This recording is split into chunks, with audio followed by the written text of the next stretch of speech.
Olá, queridos aspirantes ao diaconato. Estamos aqui organizando mais uma aula e queremos hoje falar das cartas pastorais. Espero que todos estejam bem e vamos começar esta nossa aula nesse momento, falando das cartas pastorais. Então, aqui só organizando o meu script aqui, pronto. Então, na nossa introdução, as cartas, tanto a Timóteo e a Tito, são chamadas de cartas pastorais. Desde o século XVIII, o título é justificado porque são endereçadas a pastores das igrejas, amigos e colaboradores de Paulo. Contém conselhos e deveres de caráter pastoral dos dirigentes de comunidades. No epistolário paulino, as cartas a Timóteo e a Tito são as únicas dirigidas a indivíduos, exceto a carta a Filemon, que tem um objetivo diferente. Timóteo e Tito são responsáveis por igrejas. São dois discípulos prediletos do apóstolo Paulo. Apresentam uma certa homogeneidade de vocabulário, estilo e perspectiva teológica espiritual. Portanto, formam um bloco bem definido no conjunto do Corpus Paulinum, né? Então vejam aqui essas explicações que tanto nos ajudam a compreender. Essas cartas, então, elas devem ser entendidas em sentido amplo. Qualquer sinônimo de comunitário, quase, ou melhor, as cartas devem ser entendidas em sentido amplo, quase sinônimo de comunitário. As instruções dadas aos pastores abarcam todos os setores da vida eclesial, desde a oração até o relacionamento interpessoal. Essas orientações, elas são muitas vezes fundamentadas com textos de catequese, de liturgia, profissões de fé baseadas na tradição. Assim, as cartas pastorais, além de fornecer um panorama e organização das comunidades, apresentam também uma preciosa documentação da catequese primitiva. A grande preocupação dessas cartas é conservar e transmitir fielmente o depósito da fé. Outros dois problemas monopolizam o debate das cartas pastorais. Sob o ponto de vista teológico, foram consideradas, em alguns ambientes, protestantes alemães, como um clássico exemplo de um cristianismo burguês, isto é, caracterizado pela perda da tensão escatológica e marcado por tendências institucionalizantes. Assim se falou em proto-catolicismo, porque o objetivo das cartas seria conformar o projeto cristão com o ambiente da época. Debatendo a crítica protestante, os autores católicos procuraram mostrar a continuidade dessas cartas com a tradição cristã primitiva. O problema surgiu no século XIX com a crítica racionalista. Em 1804, Schmidt negou a autenticidade de 1 Timóteo. Aos poucos, a negação atingiu também as outras duas cartas que foram atribuídas a um falsário do século II, o qual teria usado o nome de Paulo para combater o gnosticismo e dar crédito à doutrina do episcopado monárquico na Igreja. Outros autores, menos radicais, atribuíram as cartas a um discípulo de Paulo ou a São Policarpo de Esmirna ou a um membro de seu clero. Atualmente, muitos autores católicos e mesmo não católicos admitem a autenticidade paulina das cartas pastorais. Então, aqui alguns argumentos. Os argumentos contra a autenticidade paulina são: vocabulário diferente das outras cartas, o estilo é lento e monótono, tem a variedade das outras cartas. O vocabulário com muitos termos novos, algumas palavras são substituídas por outras. Exemplo, parousia substituída por epifania, para dizer a volta de Cristo. E aí a resposta a essa argumentação: nem o estilo, nem o vocabulário são decisivos para negar a autoria paulina, sobretudo se tomarmos em consideração a participação ativa dos secretários. Em Romanos 16, versículo 22, a gente vê isso. E não eram simples copistas, os secretários acompanhavam, como eu já falei, acompanhavam a Paulo, tinham um diálogo, a discussão. Então, eram pessoas também, além de pessoas de Deus, pessoas que acompanhavam o dia a dia da comunidade. E eu lembro que em uma das aulas eu falei, a gente não faz nada sozinho, mas a gente precisa ter uma boa equipe que possa caminhar junto. Prepara e depois aí faz o diálogo, todo o acompanhamento também. Se você tiver uma equipe ruim, aí você acaba fazendo às vezes sozinho, ou às vezes você quer agir na caridade, aí vai deixando o pessoal fazer e a coisa não evolui, né? Então aí é a meta pastoral, né? É saber o que nós queremos realizar. E uma vez sabendo, aí a ação ela é mais concreta. E aí, ainda nessa refutação, né, também o estilo e o vocabulário são normalmente condicionados pelo argumento tratado, pelo estado de espírito do autor e pelos destinatários diretos dos escritos. Então, se você escreve uma carta de amor, tem uma conotação, uma carta de cobrança, outra, e assim vai. Então, depende do momento, né? E Paulo também, nas cartas pastorais, usa um tom familiar e simples, porque se dirige como pai a filhos responsáveis por comunidades. Então há esse contato, né, mais direto de Paulo. Uma segunda argumentação, né, a doutrina é mais normativa jurídica. Então aí a argumentação é assim: insiste na fidelidade, a verdade.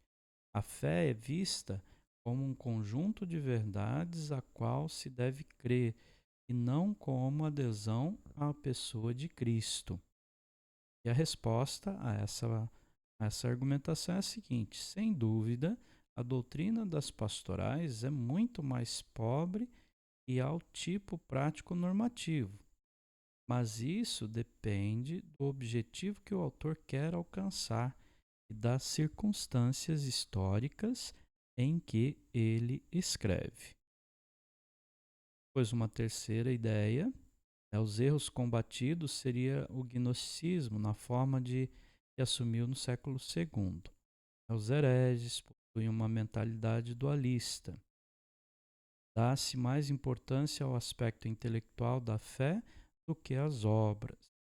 E aí a resposta: os erros combatidos nas pastorais não se apresentam como um sistema doutrinal bem definido, como o gnosticismo do século II. Talvez se tratasse do início da gnose ou de alguma tendência gnóstica do próprio judaísmo.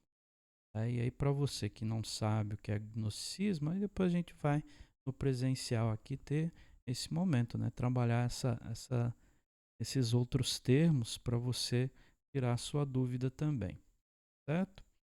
Note-se também que enquanto o gnosticismo de Marcião e Valentino rejeitava o Antigo Testamento em bloco, as pastorais, as pastorais os supervalorizam. Então vejam aqui que as coisas vão mudando, né?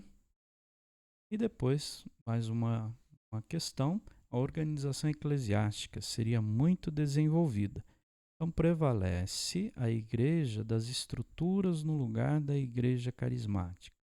Já aparecem bem delineados os membros de uma hierarquia interna na igreja: episcopos, presbíteros e diáconos. Então, essa é a argumentação. Aí vem lá a resposta. Uma organização eclesiástica bem evoluída é a razão mais forte contra a autoridade paulina. Porém, devemos evitar dois exageros. Não existe nenhum interesse pela hierarquia nos escritos do Novo Testamento anteriores às pastorais. É um juízo falso. E nota-se certos graus de hierarquia em algumas comunidades. Os Atos dos Apóstolos falam de episcopos e presbíteros, episcopos e diáconos. São mencionados os chefes de igrejas. Então, aí várias citações, depois você faz aí a sua leitura. As pastorais apresentam apenas uma maior preocupação pela organização das comunidades, daí a maior insistência nesses termos. Essa organização é apresentada como perfeita. Na realidade, o processo organizativo chegará ao ponto definitivo somente no século II, com a doutrina do episcopado monárquico, como aparece nos escritos de Santo Inácio de Antioquia. Então não se preocupem com isso, mas vamos saber depois, quando a gente estiver vendo as duas cartas, aí para ver com o olhar da fé também, mas sabendo que nenhuma das cartas paulinas elas tiveram ali uma aceitação de início, né? Sempre algumas refutações, sempre tentando compreender esse mundo paulino, que a gente está vendo aqui que é vasto, né? Parece que são etapas, né? Uma etapa da conversão de Paulo, depois uma etapa da missão, das dificuldades da missão, e depois outra etapa mais madura e de organização também. Ainda tem mais uma motivação aqui, né? Nas pastorais ainda há muita confusão. Presbíteros e episcopos são praticamente sinônimos. Então, aí Tito e Timóteo não são bispos residenciais, mas itinerantes à disposição do único chefe de todas as comunidades. E as notícias pessoais de Paulo não se enquadram no que sabemos do apóstolo, sobretudo através dos Atos. Aí a resposta. Certamente, os dados biográficos, cronológicos das pastorais não se enquadram na vida de Paulo até o ano 63. É certo também que o autor dos Atos dos Apóstolos não tensionava fazer uma biografia de Paulo. Seu objetivo era outro, né? Em Atos 1:8, a gente vê o objetivo. Já vimos na introdução a Paulo que nem sempre Atos e Paulo coincidem. E nesses casos, sempre devemos dar mais razão aos escritos paulinos. O problema é saber o que aconteceu com Paulo após o ano 63. Sabemos que Paulo desejava ir à Espanha. De fato, aconteceu essa viagem, só pode ter sido após sua libertação da primeira prisão em Roma. E as pastorais são ambientadas no retorno desta viagem, entre os anos 65 a 67. Paulo teria então feito sua última viagem à Ásia para rever suas comunidades. Nessa ocasião, deve ter deixado Timóteo como episcopo de Éfeso e Tito da ilha de Creta. Paulo esteve ainda em Mileto, onde se separou de Trófimo, que estava doente. Em Nicópolis, em Troade, parece ter sido preso novamente em Troade, pois deixou ali seu manto e alguns pergaminhos. Paulo esteve também na Macedônia e dali entre 65 e 66 teria escrito a primeira carta a Timóteo e a Tito. Levado prisioneiro para Roma em 66, de lá teria escrito sua última carta, a segunda Timóteo, quando já pressentia seu fim. Paulo foi decapitado em Roma em 67, 68 depois de Cristo. Muito bem. Por hoje nós vamos ficar aqui nessa introdução e aí eu vou pedir para vocês, porque a próxima aula, a aula de sábado, nós vamos ver Paulo e Timóteo, aí as características aqui das cartas. Aqui eu fiz uma introdução a essa carta. Deixa eu voltar aqui, né, para a tela principal. Ok, é isso. Então, eu fiz uma introdução, espero que vocês possam aproveitar esse conceito.